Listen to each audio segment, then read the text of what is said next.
and try to understand what each one of them have offered. For instance, let's start with service strategy. The name says it all. The purpose is to define the perspective, the position, plans, and service provider need uh, to meet an organization's business outcome in terms of an understanding of what strategy is, clear identification of the definition of a service and the customers who use them. Say, for example, if you jog your memory, I just quoted the service provider in terms of the courier service guys.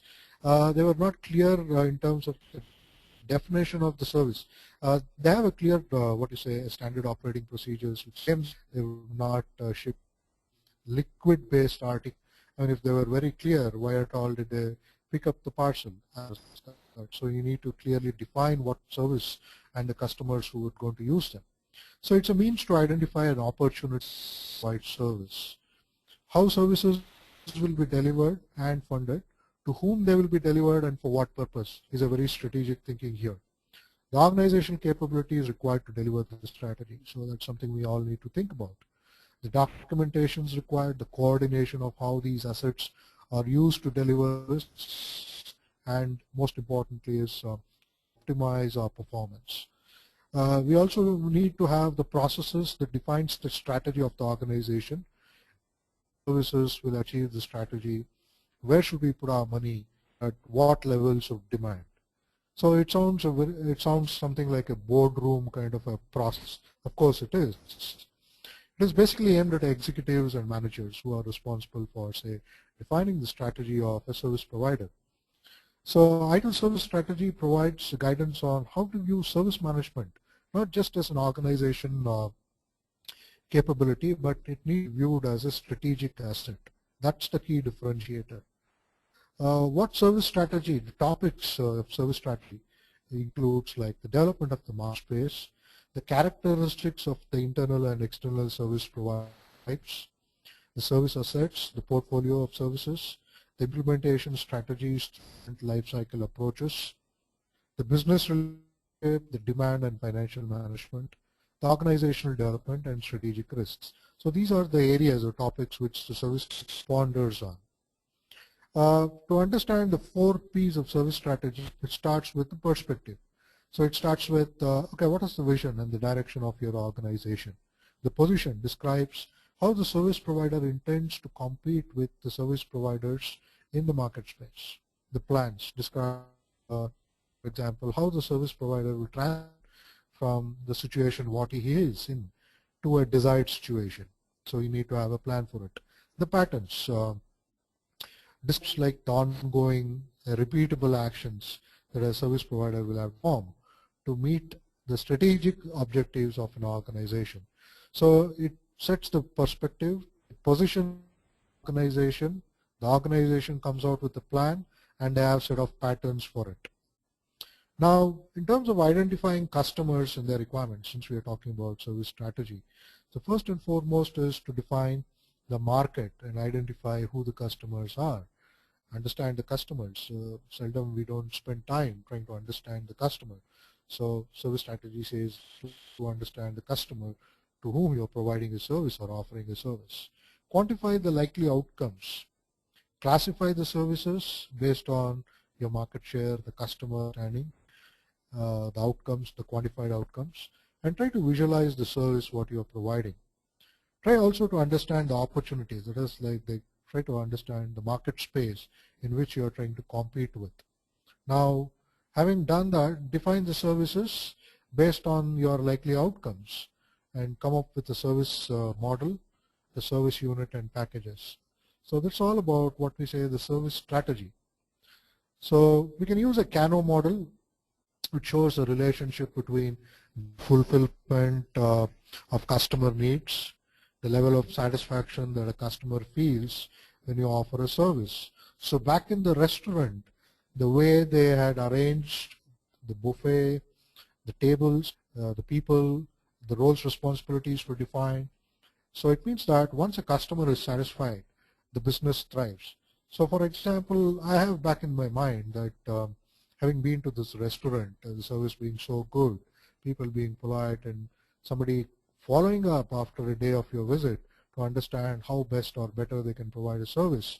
So I would probably go back to my office and say, look, this is a good place to go, and I would refer hundreds of people. So once a customer is satisfied, your business thrives straight away. Service strategy, since it's a kind of a boardroom game, we talk about the service economics. Of course, this is very vital.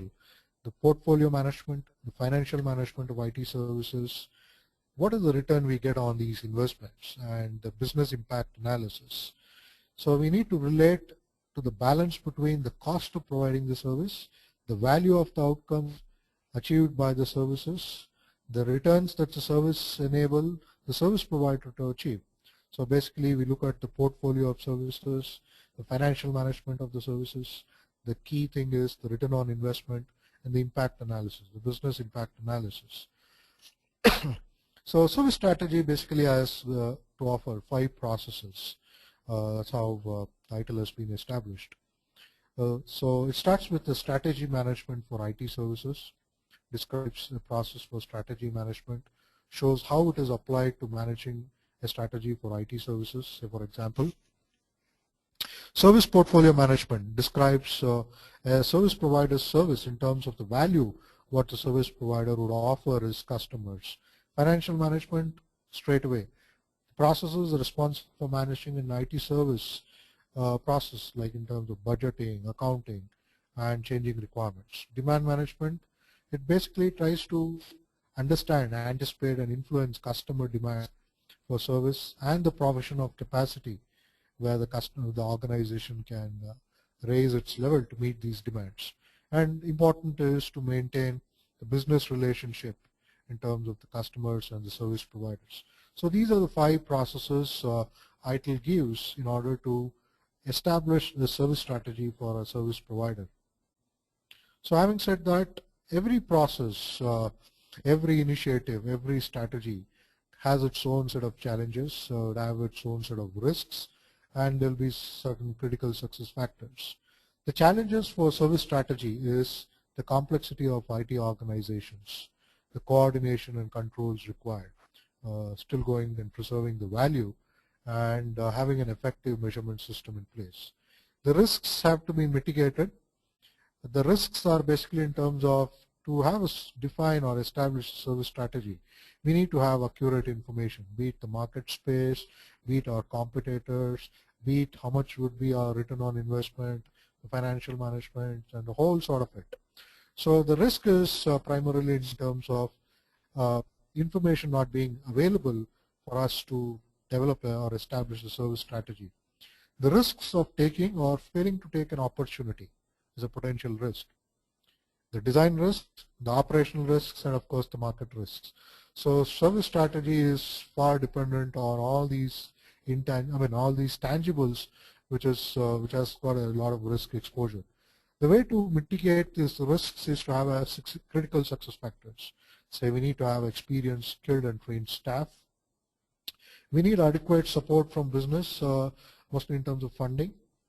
And of course, we need to have appropriate and most importantly, effective support tools. Only with this, we'll be able to establish a service strategy.